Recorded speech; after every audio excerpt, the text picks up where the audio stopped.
2162. Le monde a changé. La population terrestre avoisine les 15 milliards d'individus et favorise l'épuisement des ressources naturelles non renouvelables. La Terre est frappée par des catastrophes écologiques sans précédent. La vie animale et végétale se raréfie peu à peu.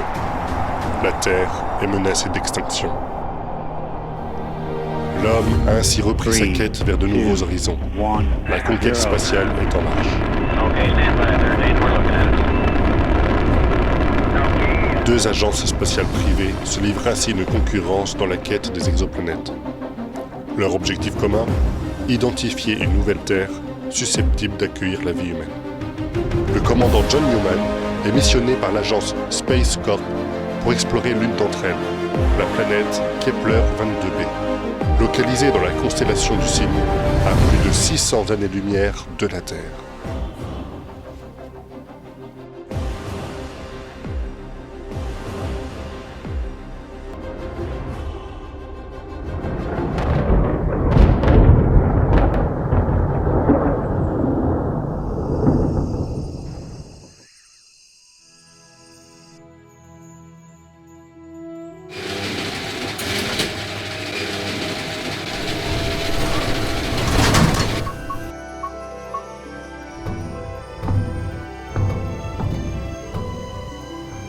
Les analyses confirment les observations de la sonde, un mélange parfaitement stable de dioxygène et de diazote. D'autres éléments d'origine naturelle sont présents en plus faible quantité. Une atmosphère primitive, c'est extraordinaire. Ce monde n'a jamais été perverti par des activités polluantes non naturelles. Apparemment, je tiens à analyser les virus présents dans l'air. Le paysage est finalement assez proche de ce à quoi ressemblait la Terre dans le passé. Space Corp sera heureux d'apprendre que nos estimations étaient justes, professeur. Kepler 22b n'est pas une planète océan. Sa densité avait été quelque peu surestimée. Et puis l'attraction lunaire contribue à rééquilibrer les choses. En tout cas, nous sommes là, 151 ans, presque jour pour jour, après sa découverte. Une nouvelle ère s'offre à l'humanité. À nous de construire des bases solides pour... Nous n'avons pas atterri là où nous avions prévu. Nos coordonnées indiquent que nous sommes très éloignés de notre sonde. Les éclairs ont probablement perturbé notre système de navigation.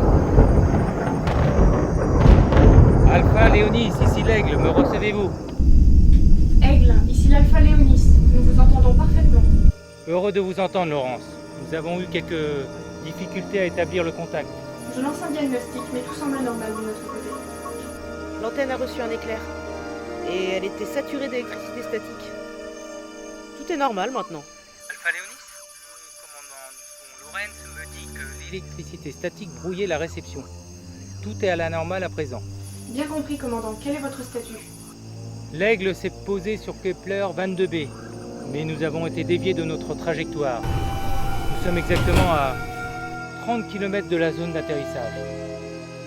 Chacun a-t-il pris toutes ses affaires? Affirmatif, commandant. D'ailleurs, paramétrer ce petit émetteur, nous devrions pouvoir communiquer sans aucun problème avec l'Alpha Léonis. Parfait, docteur Nimon. Durant l'expédition, vous réaliserez des prélèvements des plantes d'intérêt. Vous, Denis, faites-nous de belles photos. C'est le moment de gagner votre Pulitzer. Comptez sur moi, commandant. Bon, les consignes sont données, on peut y aller? Je vous rappelle d'ici 2 heures. Claudia ?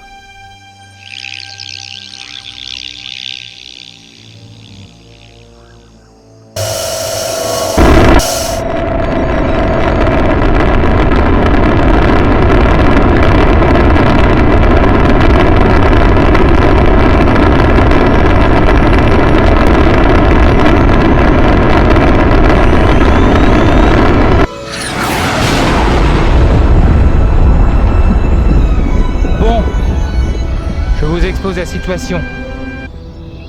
Nous ne sommes pas là où nous aurions dû nous poser. Mais ce n'est pas un problème. En marchant vers le sud, nous devrions atteindre plusieurs rivières.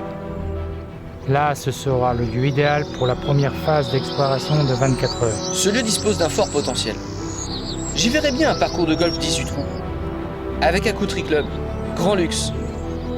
Par contre, va falloir trouver où loger le personnel. Monsieur Miller, j'ai une mission pour vous. Vous allez me porter le grand sac à provisions. Quant à vous, Denis, je vous donne 10 minutes pour prendre des photos avec l'ensemble de l'équipage. Bien, commandant. Et après, basta vers le sud.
Il ne me semble pas clair ce Nimoy. Que voulez-vous dire? Pourquoi garde-t-il toujours ce truc sur les yeux? C'est un être augmenté. Un grave accident l'a rendu aveugle en son enfance. Mais les progrès de la science lui ont permis de recouvrer la vue. Il se serait peu à peu passionné pour le transhumanisme. À ce qu'on dit, il aurait été jusqu'à remplacer ses poumons par des organes synthétiques pour développer sa capacité respiratoire. Mais pourquoi passe-t-il tout son temps à couper des plantes? Eh bien vous ne le savez peut-être pas, mais sur Terre, les plantes servent à plus de 80% dans la production médicale. Organisme vivant. C'est intéressant. Ça veut dire que Space Corp va engranger des bénéfices colossaux avec ses découvertes. Il faut absolument que j'investisse.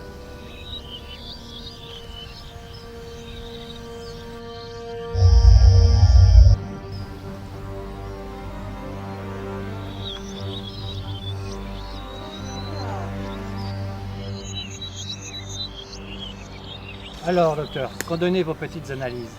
Une nature est particulièrement généreuse ici. J'ai découvert 3 variétés de plantes médicinales, dont une proche de l'équirre officinale. Ce sont découvertes d'une terre en Space Corp.